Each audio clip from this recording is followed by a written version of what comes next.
네, 시선 집중의 대미를 장식하는 비컨 뉴스 시간입니다. 이정훈 작가 모셨습니다. 어서 오세요. 안녕하세요. 자, 오늘 어떤 이야기입니까? 혹시 리포트래시라는 사이트 아세요? 너무 많아서. 네? 리포트래시가 뭐예요? 리포트래시라는 게 리포트 네. 그리고 쓰레기, 트래시. 트래시의 합성어인데 예. 이 리포트래시는 누리꾼들이 비판할 만한 언론 기사 네. URL 주소를 제보해주면 그 기사와 기사를 쓴 기자를 데이터화해 줍니다. 예. 그리고 누리꾼들이 어떤 기자를 기레기라고 비판하는지 예. 또 그 기자가 예전에 어떤 기사를 썼는지 이런 히스토리가 딱 나와요. 잠깐 이거 우리나라 이야기인 네, 거죠? 우리나라 거예요. 예. 우리나라에 이 사이트가 있고 예. 워낙에 요즘 이제 가짜 뉴스들이 많잖아요. 그러다 네. 보니까 이제 누리꾼들, 시민들이 직접 나섰다고 보시면 되는 거예요.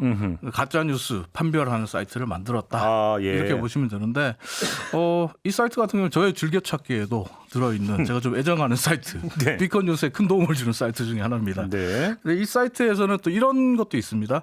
일주일 동안 가짜 뉴스, 악의적인 헤드라인, 사실 왜곡 등의 기사 평가 항목이 있어요. 네. 그래서 일주일 동안 이 기사 평가 항목에서 가장 많은 추천을 받은 기자와 기사를 뽑아서 예.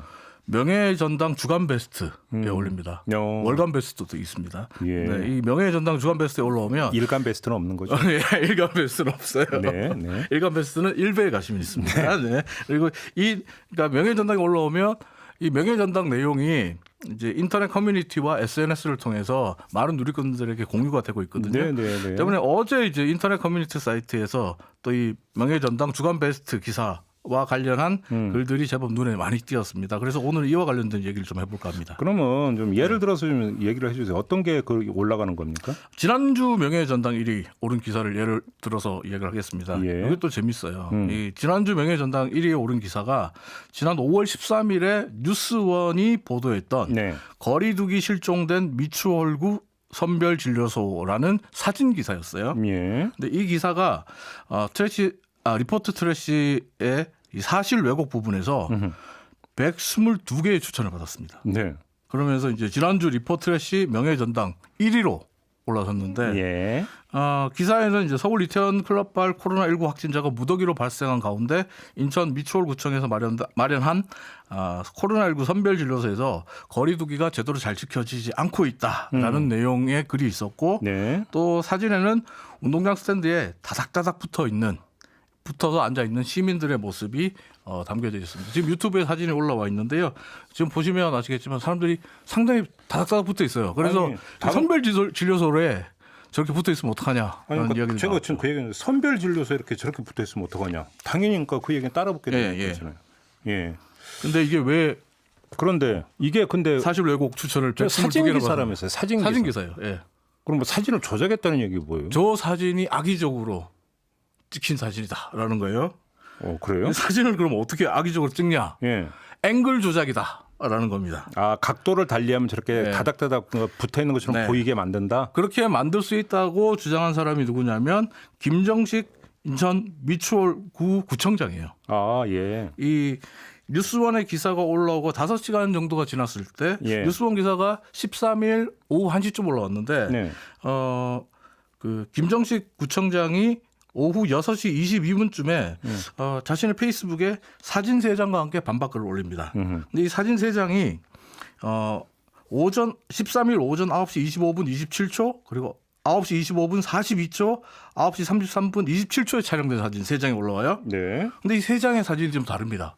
지금 보시면 저 사진들 모습에 좀 굉장히 거리두기가 잘 돼 있는 것 같잖아요. 네. 근데 재밌는 게 뭐냐면 9시 25분 27초와 그리고 9시 25분 9시 33분 27초에 찍은 사진은 거리두기가 잘 지켜져 있는데 네. 9시 25분 42초 그러니까 시간이 얼마 지나지 않은 이 시간에 찍은 사진은 사회적 거리두기가 전혀 안 돼 있는 다닥다닥 붙어 있는 사진이란 거예요. 네. 그러면서 이제 김정식 구청장은 사진을 어떻게 찍느냐 특히 옆에서 찍으면 정면이 아니라 옆에서 찍으면 네. 같은 시간 같은 장소에 있어도 사람들이 다닥다닥 붙어 앉아 있는 것처럼 보인다. 그러니까 정면에서 찍은 사진은 같은 시간이지만 뭐 사실 9시 25분 27초에 찍은 사진이랑 25분 42초에 찍은 사진이랑 사람이 뭐 달라질 수는 없잖아요. 사람 네. 숫자가. 네. 근데 정면에서 찍은 건 널찍널찍하게 앉아 있고 거리두기를 잘 지키고 있는데 옆에서 찍은 거는 다닥다닥 붙어 있는 것처럼 보인다. 네. 라면서 이제 사진을 올리고 김 구청장이 어떤 얘기를 하냐면 이런 얘기를 합니다. 이태원발 집단 감염의 유탄을 맞았던 아픔보다 사진을 이용해서 왜곡하는 신문 기사가 더 아픕니다. 네. 코로나19에 대응할 시간에 사진 찾고 이렇게 해명하는 걸 올리는 초라함에 속이 상합니다.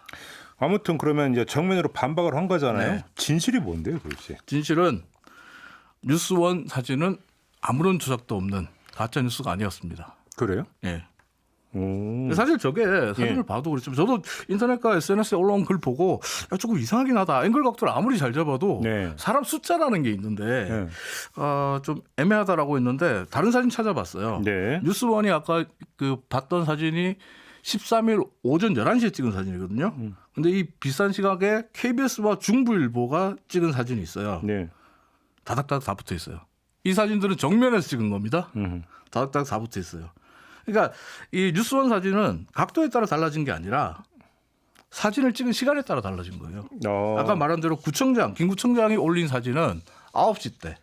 그러니까 잠깐만요. 그러니까 예. 여기서 시간을 좀 정리를 해야 될 것 같은데 김 구청장이 올릴 때는 사진 석장은 9시 때잖아요. 예. 그럼 이게 뉴스원에 보도된 사진이 아니라 네. 그러니까 다른 출처였던 네, 사진이었던 다른 출처예요. 거고 아무튼 뉴스원이 보도한 사진은 11시 때에 찍은 사진이고 네. 그렇다는 그러니까 얘기죠? 9시 20분경에는 네. 사람들이 아무래도 덜 모이겠죠. 그렇죠. 근데 11시 타임에는 예. 사람들이 좀 더 많이 모이겠죠. 예. 그러니까 어떻게 보면 뉴스원 기자 그리고 리포트래시가 명예전당 주간 베스트 1위로 올린 사실 왜곡 사진이라고 했던 이 네. 사진은 네. 사실은 전혀 왜곡이 없는 사진이었어요. 다른 사진들 그러니까 KBS 중부일보 심지어 연합뉴스 뉴스 포토 DB를 봐도 네. 이때 찍은 사진들은 사람들이 다 다닥다닥 붙어 앉아 있어요. 어허. 그래요? 그럼 이거에 대해서 김정식 구청장은 뭐라고 이야기를 해요? 이 김구청장 같은 경우에 페이스북에 16일에 페이스북에 해명을 했어요. 네. 내가 사진을 올린 건 기사를 반박하고자 함이 아니라 사진 각도에 따라 달라 보일 수 있다는 점을 말하고 싶었기 때문이다. 그게 그 얘기 아니에요? 예, 아무튼 사실 변명이 조금 애매해요. 예. 그러니까 당시 수백 명이 한꺼번에 몰리고 앉은 자리도 수차례 옮기는 바람에 주민들이 앉았던 자리가 겹치고 거리가 지켜지지 못한 때도 있다. 예. 그리고 보도된 사진은 그때 찍은 게 맞다. 예. 아무런 문제가 없다. 예. 하지만 제 글로 인해서 다수의 기자들이 마치 저널리즘이 실종된 기사를 쓰는 것처럼 매도될 수 있다는 점이 매우 유감스럽다. 네. 댓글 그리고 여러 가지 루트를 통해서 피해를 입었거나 마음의 상처를 입으신 언론인들께 사과를 전한다. 라면서 해명과 사과의 글을 올렸습니다. 그래요? 근데 예. 문제는 예. 리포트래시가 이 기레기 기사, 가짜 뉴스, 악의적인 뉴스들을 박제해서 영원히 남기겠다는 취지로 만들어진 사이트거든요. 네. 근데 이제 지금 리포트래시 같은 경우는 지금 오늘 제가 여기 들어오기 전까지 봤는데 아직까지 이 뉴스원 기사가 악의적인 그 사실 왜곡 뉴스로 돼 있단 말이에요. 요건 조금 수정이 됐으면 좋겠어요. 제가 애정하는 마음이 크기 때문에 네. 수정이 됐으면 좋겠다는 생각이 들고 예. 누리꾼의 말로 마무리하겠습니다. 가짜 뉴스를 남발하고 있는 기레기 언론도 바뀌어야 되지만 네. 자신에게 불리하면 일단 가짜 뉴스라고 먼저 말하고 공격부터 하고 보는 정치권도 바뀌어야 된다. 알겠습니다. 근데 문제의 본질은 선별 진료소에 이렇게 사람이 몰려서 다닥다닥이 되면 안 되는 거잖아요. 안 되는 거죠. 그걸 근데 뉴스원이 지적한 거예요. 그래서 아무튼 몰린 게 확인이 됐잖아요. 네. 그러면 그거에 대해서 어떤 대책이나 사후라도 네, 어떤 뭔가 이렇게 하겠다라고 약속은 있었습니까? 구청 차원에서? 없었어요. 그게 더 본질적인 문제 아닌가요? 이 지금 논점 자체가 사실이냐 아니냐, 가짜 뉴스냐 진짜냐, 뭐 이 논점만 지금 얘기가 됐는데 네. 지금 말씀하셨던 그 근본적인 문제에 대한 해법이 아직까지 나오진 않았어요. 알겠습니다. 아무튼 가짜 뉴스를 가려서 비판하는 것도 당연히 시민의 권리이고요. 네. 또 그게 아닌 것을 정정하는 것도 또한 어떤 시민의 권리이고. 근데 시민의 권리와 의무가 너무 많지 않나요? 그러면 할 일이 너무 많아요. 그렇죠. 네. 왜냐하면 당사자들이 안 하니까. 좀 기자들과 언론과 정치권이 좀 우리를 좀 편하게 해줬으면 좋겠습니다. 그렇죠. 생업이 바쁜데. 네. 네. 이종훈 작가였습니다. 고맙습니다. 감사합니다. 이슈의 핵심을 꿰뚫는 예리한 시선, 믿고 듣는 진품 시사 김종배 시선 집중.